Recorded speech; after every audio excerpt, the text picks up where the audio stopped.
আসসালামু আলাইকুম রহমতুল্লাহ।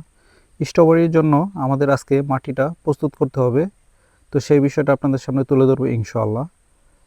এবং বলে রাখি, এর আগে যে আমাদের এই জমিতে এক পাশে ক্যাপসিকাম লাগিয়েছি 2 সপ্তাহ হলো, এবং আরেক পাশে যে জমিটি খালি ছিল এখানে মালচিং ছিল, কারণ এর আগে এখানে মরিচ ক্ষেত ছিল, মরিচ বাগান ছিল, এবং মালচিংগুলো গত 2 দিন আগে আমরা উঠিয়ে ফেলেছি। এবং এরপরে মালচিংয়ের নিচে বেড ছিল, এবং এই বেটের নিচে এবং পুরো জমিতে আমরা আজকে হাল দেব। এবং সকাল সকালই মাহেন্দ্র চলে আসছে এবং পুরো জমিতে দেখতে পাচ্ছেন হাল হয়ে গেছে। এখানে আমরা 3টি চাষ দেব, এবং 3টি চাষ দেওয়া হয়ে গেলে এরপর আমরা এখানে সার প্রয়োগ করব, এবং সার প্রয়োগ করার পরে এখানে বেড করব, এবং বেড করার পরে এরপরে আমরা পুনরায় আবার এখানে মালচিং দেব, এবং মালচিং দিয়ে এরপর আমরা স্ট্রবেরির চারা রোপণ করব। অবশ্যই স্ট্রবেরি একটি বিদেশি একটি ফল, এবং সেটা এখন বাংলাদেশে অনেকে চাষ হচ্ছে। তো এবছর প্রথম আমরা স্ট্রবেরি চাষ করতেছি, সবাই দোয়া করবেন। এবং এখানে স্ট্রবেরিটা আসলে বেলে দোআঁশ মাটিতে খুব ভালো হয়, এবং আমাদের মাটিটা হচ্ছে লাল এঁটেল দোআঁশ,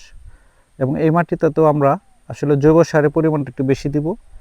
এরপর আমরা রাসায়নিক সার ব্যবহার করব, এবং এরপরে বেড করব, এবং অন্যান্য আরও যে কাজগুলি আছে সেগুলো আস্তে ধীরে এবং একের পর স্টেপ বাই স্টেপ আমরা করব ইনশাআল্লাহ। এবং এখানে জমি মোটামুটি প্রায় পুরোটা মিলে এখানে প্রায় 10 বিঘার মতো হবে, এবং 5 বিঘাতে আছে আপনার ক্যাপসিকাম, আর 5 বিঘাতে স্ট্রবেরি চাষ করবো ইনশাআল্লাহ। এবং জমির এক পাশে এবং শেষ প্রান্তে যেটা আছে সেখানে আমরা এবছর কিছু শাকসবজি লাগিয়েছিলাম, তো ওগুলো শেষ হয়ে গেছে। কিছু পাট গাছ রয়েছে এখানে। মূলত এই পাট গাছগুলো রেখে দেওয়ার কারণ হচ্ছে আমরা জাগ দেই না, একটাই কারণ, সেটা হচ্ছে এখান থেকে আমরা পাটের বীজগুলো সংগ্রহ করব, এই সংগ্রহ করে রেখে দেব, এবং এই বীজগুলিকে আমরা পুনরায় আবার আমরা কিছু জমিতে রোপণ করব। সেক্ষেত্রে দেখা যাচ্ছে এগুলো কোনো বিক্রির উপলক্ষে না, এগুলো আমরা খাই এবং আশেপাশে দেই, এবং এই জন্য এই বীজগুলোকে সংগ্রহ করে রাখবো। এখন জমি হাল চাষ হয়ে গেছে, 3টি চাষ হয়ে গেছে, এবং এরপর পরই আমরা এখানে সার দিব। সার দেওয়ার আগে যেই জিনিসটি সবচেয়ে ইম্পর্টেন্ট সেটা হচ্ছে সার দেওয়ার আগে অবশ্যই জৈব সারের কথাটাই ফার্স্ট আমরা নিয়ে আসি। তার কারণ হচ্ছে জৈব সার যদি আপনি মাটিতে ব্যবহার না করেন সেক্ষেত্রে অধিক রাসায়নিক সারের ফলে মাটির পিএইচ নষ্ট হয়ে যেতে পারে। এই জন্য আমরা কাজের জৈব সারটি ব্যবহার করি, কারণ কাজের জৈব সারটি খুবই গুণে মানে এবং ফসলের জন্য খুবই উপকারী কাজের জৈব সার। এবং আমরা আজকে এখানে 4 বস্তা কাজের জৈব সার দেবো, এক এক বস্তায় 40 কেজি করে থাকে।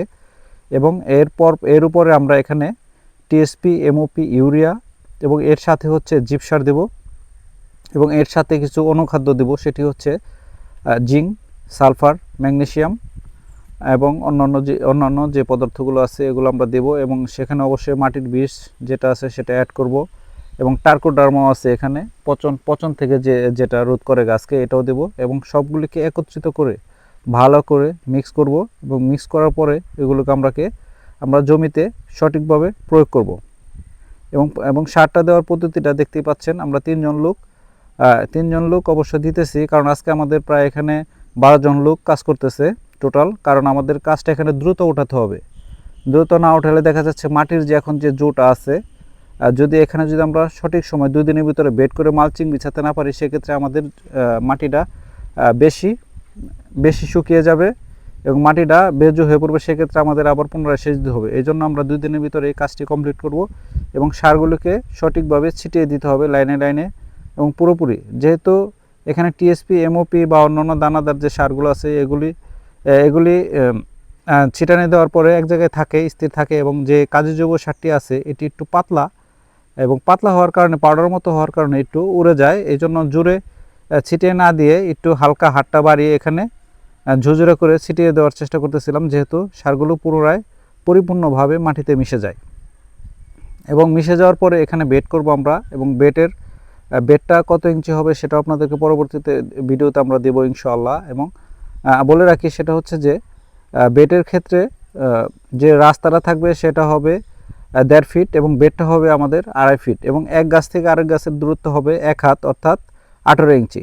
তো ইনশাআল্লাহ সবাই দোয়া করবেন। আসসালামু আলাইকুম।